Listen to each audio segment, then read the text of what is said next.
He introduced her as his sister to protect his pride, but what happened that night left the entire room whispering her name. Stay tuned because you're about to watch a beautiful story and find out what happened next. Hello, family. Welcome to Tales Haven. Kindly subscribe to my YouTube channel for more beautiful stories.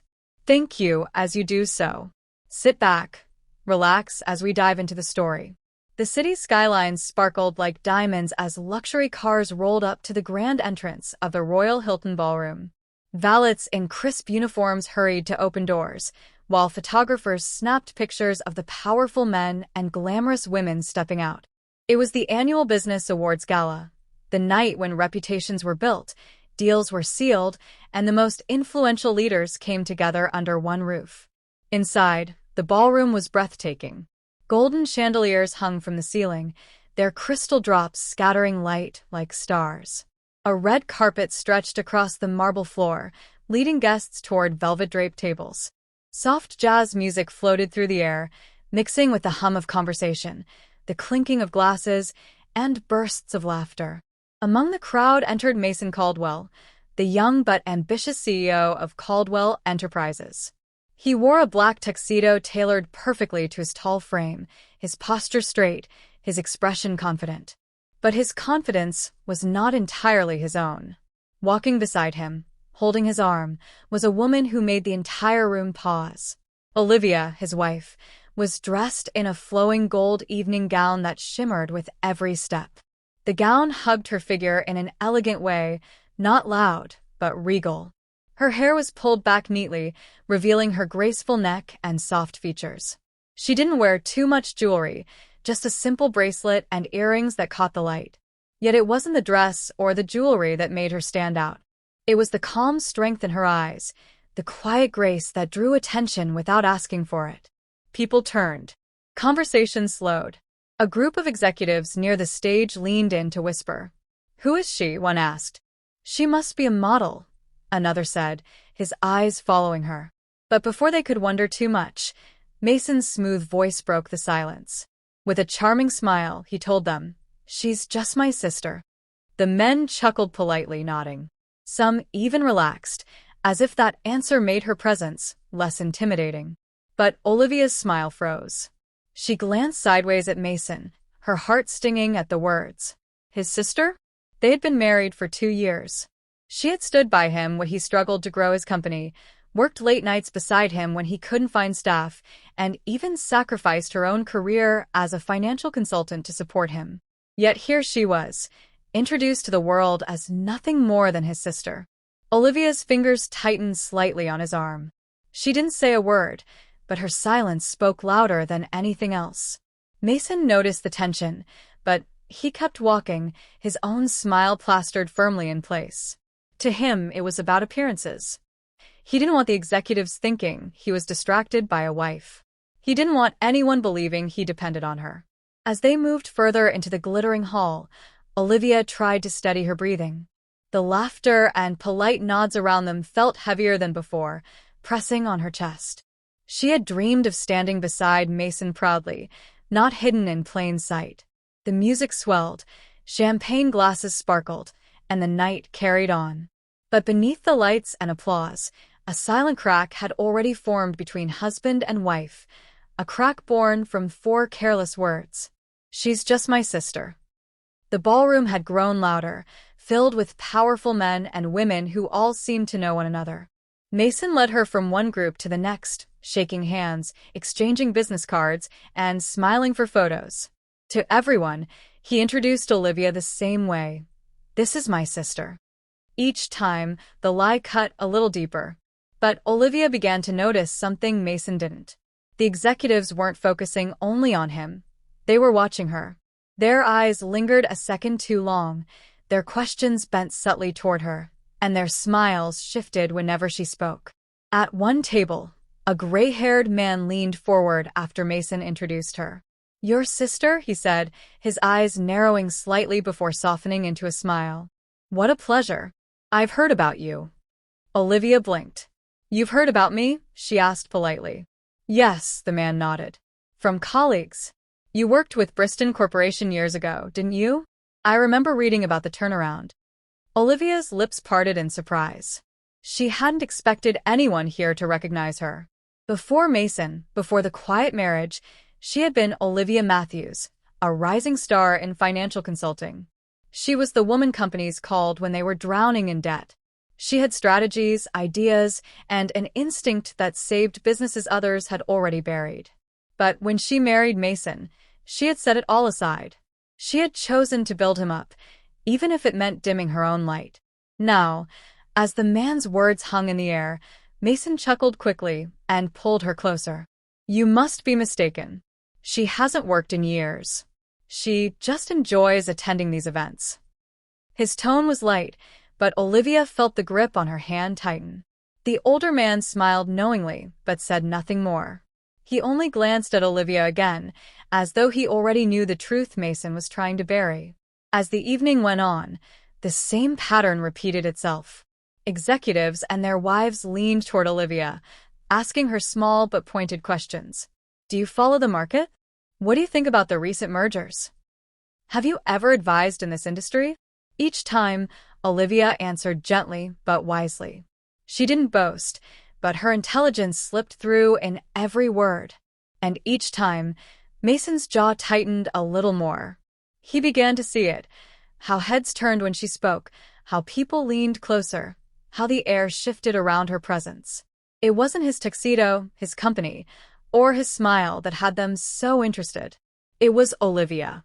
From across the hall, whispers began to float. That's not his sister. She's the one who saved Bristol Corporation, isn't she? She's brilliant. Why would he hide her? Mason's stomach twisted. He sipped his drink and tried to ignore the voices, but they only grew louder in his mind. Meanwhile, Olivia walked gracefully, but inside her heart waged war. She wasn't angry that people recognized her. She was angry that Mason kept erasing her, introducing her as though her only worth was to stand quietly at his side. Yet she said nothing. She held her silence, though her eyes burned. If Mason wanted the world to believe she was his sister, then so be it. But sooner or later, the truth always found its way into the light.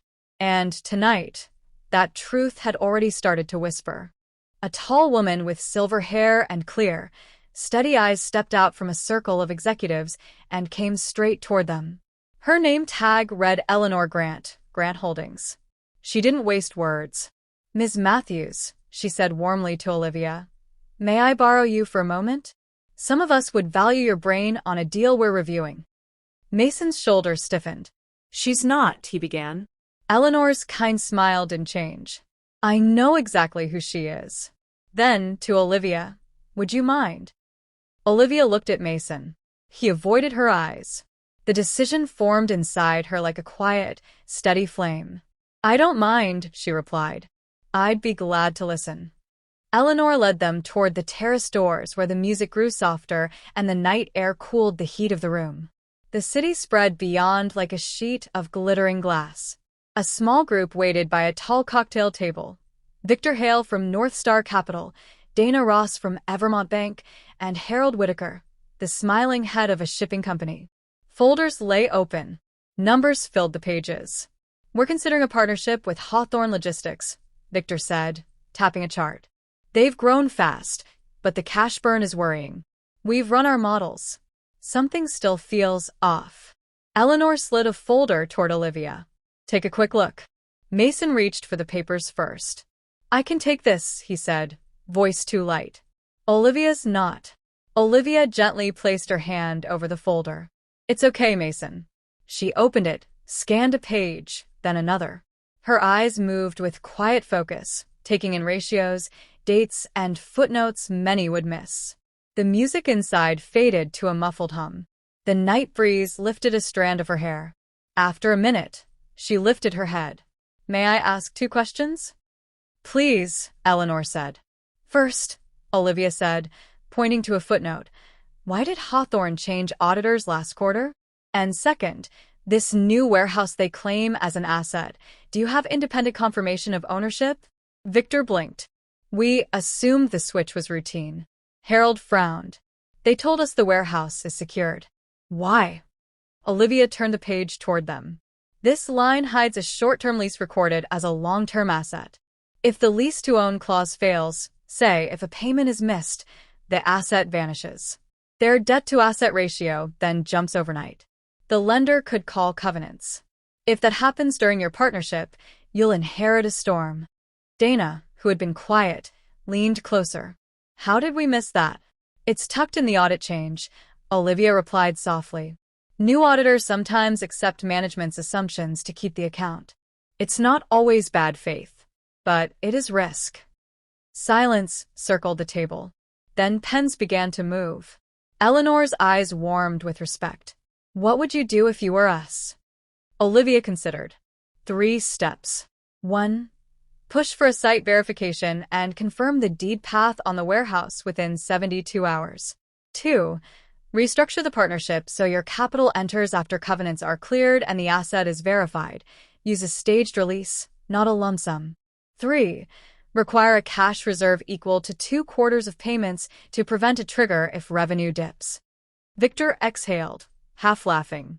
You just saved us 3 months and a very expensive mistake. From the doorway, the ballroom's glow framed Mason like a silhouette.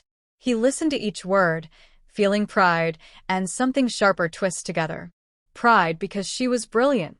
Sharpness because he had kept that brilliance in a small box for 2 years and called the box protection. Eleanor looked past the papers to Mason. Mr. Caldwell, you're fortunate, she said simply. Not many companies have this caliber of counsel within arm's reach. Mason found his voice.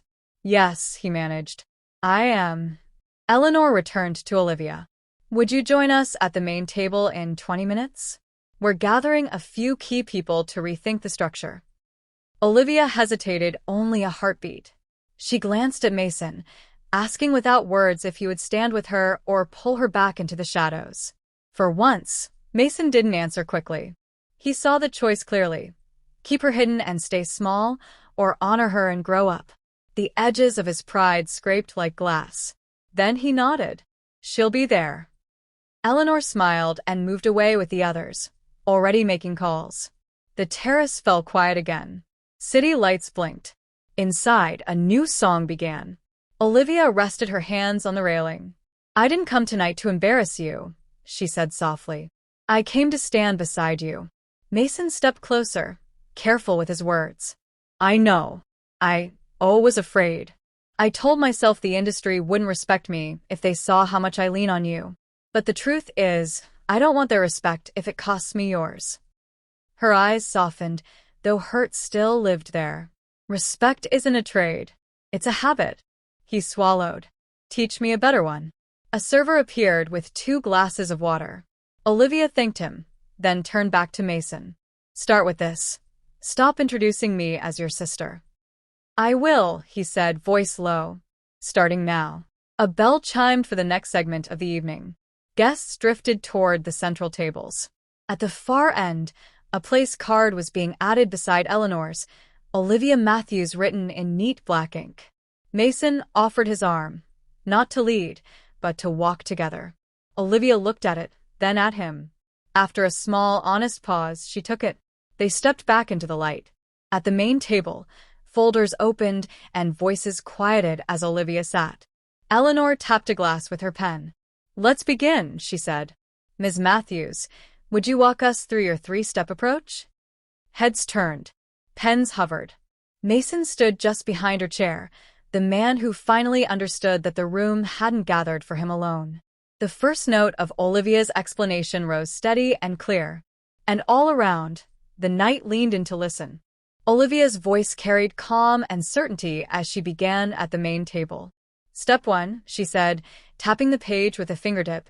We verify the warehouse's deed path and do a physical check. Not a call. A visit. 48 to 72 hours. If the title chain is clean, we proceed. If not, we pause. Pens moved. Heads nodded. Step 2, she continued. We stage the capital. The first release is small, enough to clear the lender's covenant risk and prove they can meet terms for 1 full billing cycle.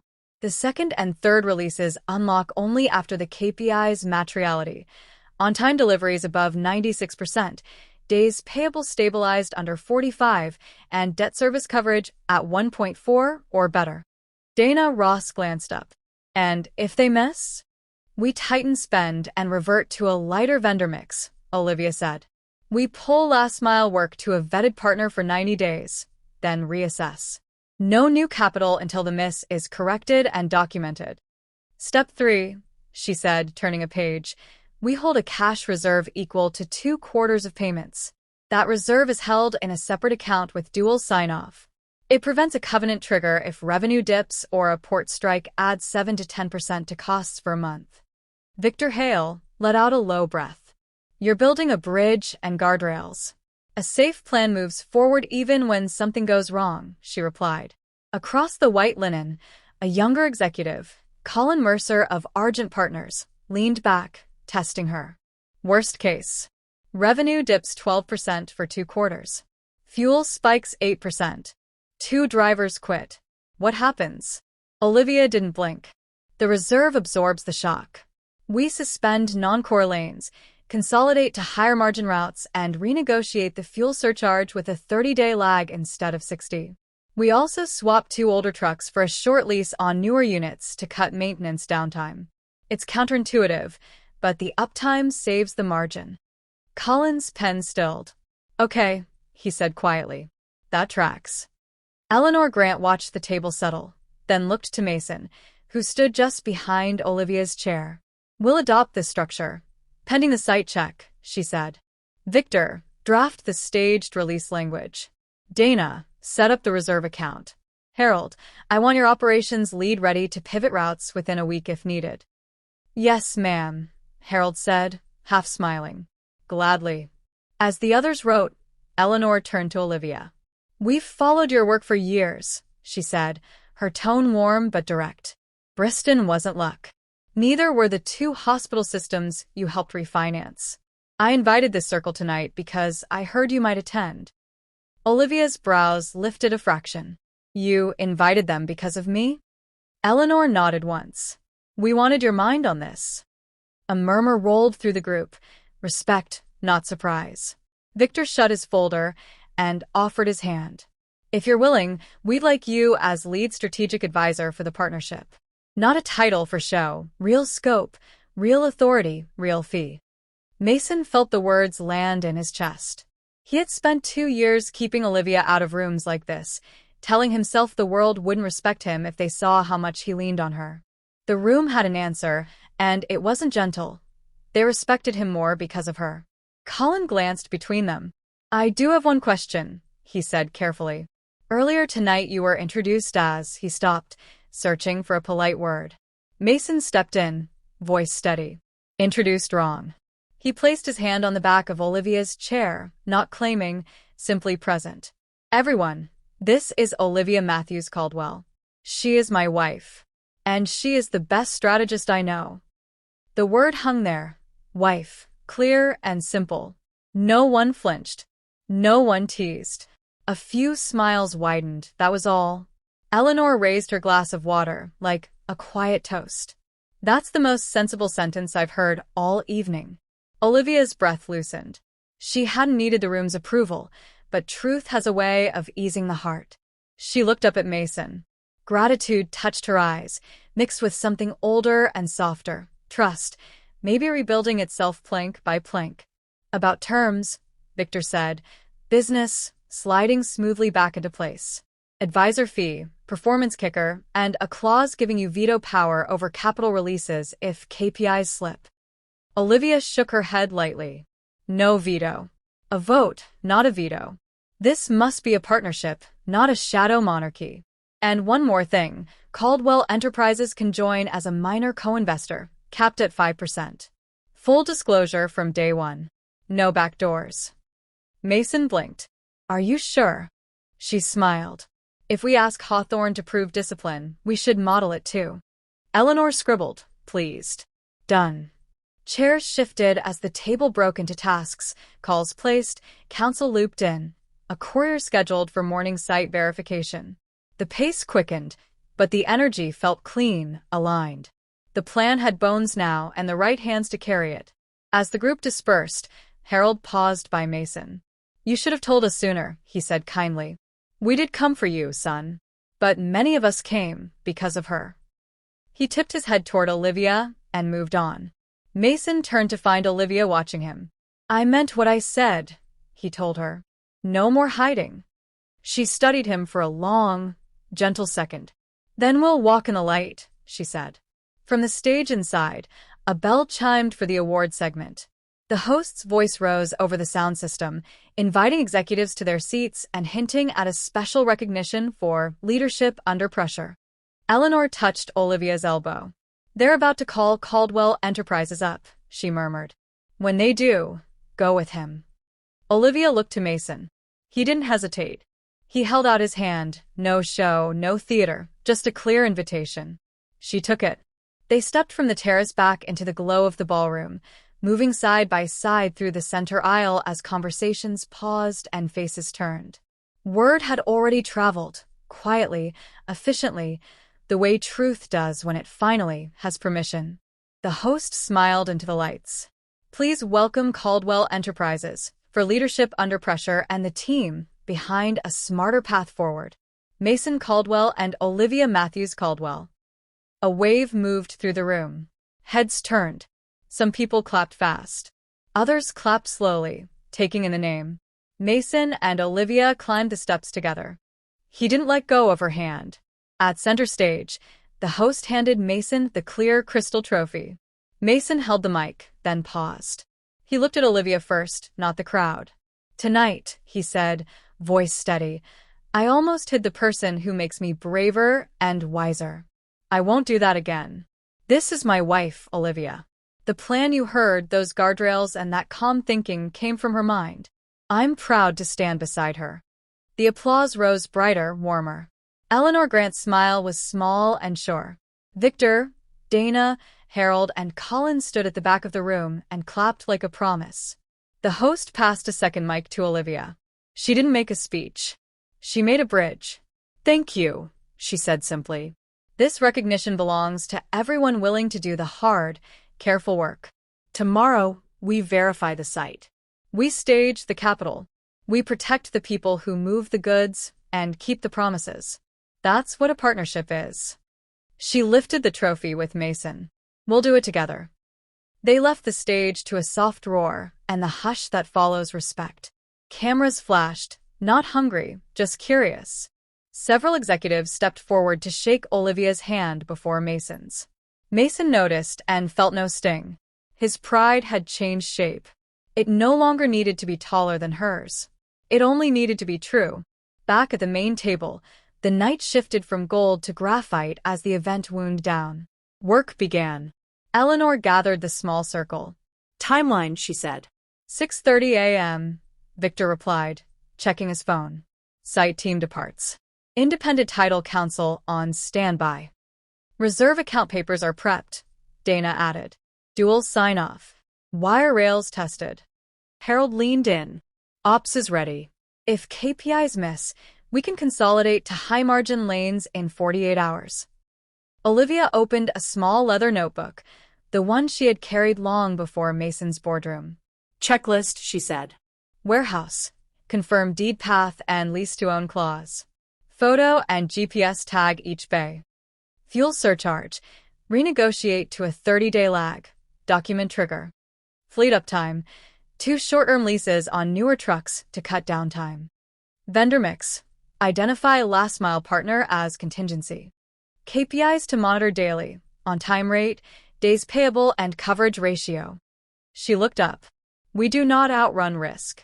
We face it and price it. No one argued. The plan had bones.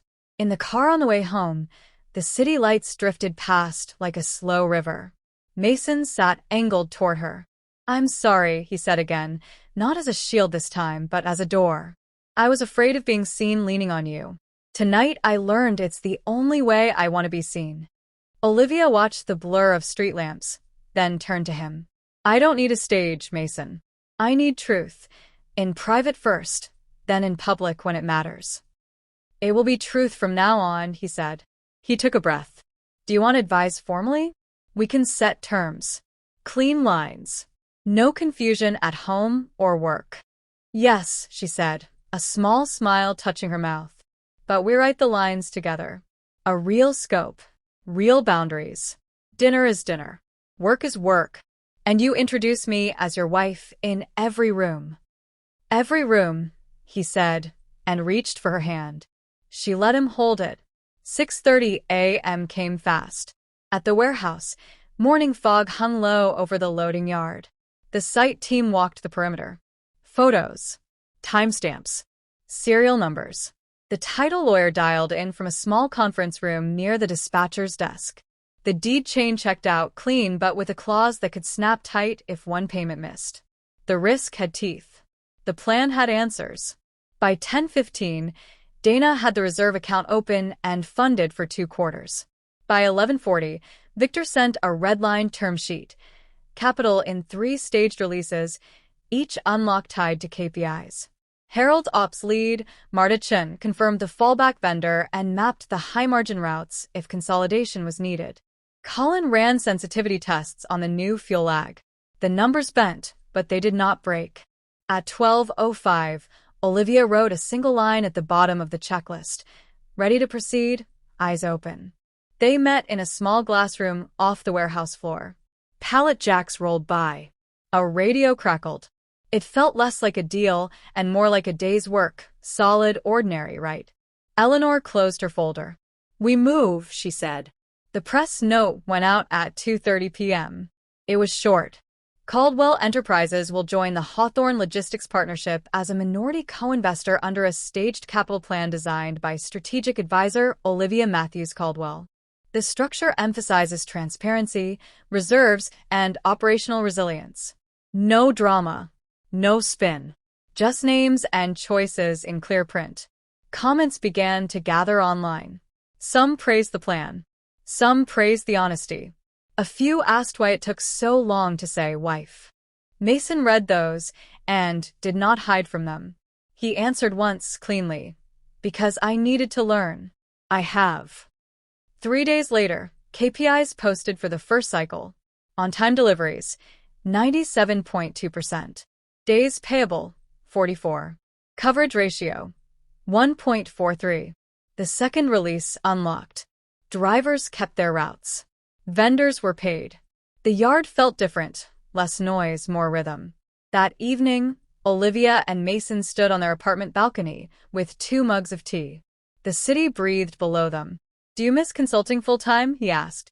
I missed using what I know, she said. Not the late flights. She looked at him. I don't want to disappear behind you. I also don't want you to disappear behind me. I want us to stand level. He lifted his mug. To level. She clinked her mug against his. To level. His phone buzzed. A message from Eleanor. Good first step. Proud of the work and of the way you introduced your partner. Mason showed Olivia. They both smiled. He set the phone face down. One more promise, he said. At the next gala, I introduce you first. Olivia laughed softly. Introduce us together. Together, he corrected, and the word felt good in his mouth. They went inside. There were dishes in the sink and a plant that needed water and a calendar to plan. Ordinary things. The best kind. Later that night, Mason drafted a note to his staff for the Monday all-hands. We win here the same way we won this week, by telling the truth, by building strong plans, and by sharing credit. You'll see more of Olivia in our meetings. That's not a change in story. That's the real story. He showed it to her. She made one edit. She replaced my with our twice and handed it back. He left the change in place. A week after the gala, the Royal Hilton Ballroom hosted a different event. The chandeliers still threw light like stars. New people walked the red carpet. The staff at the back door whispered about the last ceremony, about the couple who stood together and changed the mood of a room. Inside their home, far from the spotlight, Mason and Olivia sat at a small table with open notebooks. They were not hiding. They were planning. 2 pens. 1 page.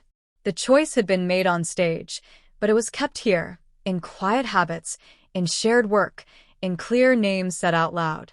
He no longer needed to be taller than her. She no longer needed to be smaller than herself. They stood level. They walked in the light. And the world finally saw them exactly as they were. Partners in business and in love. That brings us to the end of this video. I hope you find this story worth watching. If you do, kindly subscribe to my YouTube channel for more beautiful stories, like, and share this video to your friends and loved ones. Your support and engagement encourage me to post more videos. Thanks for watching.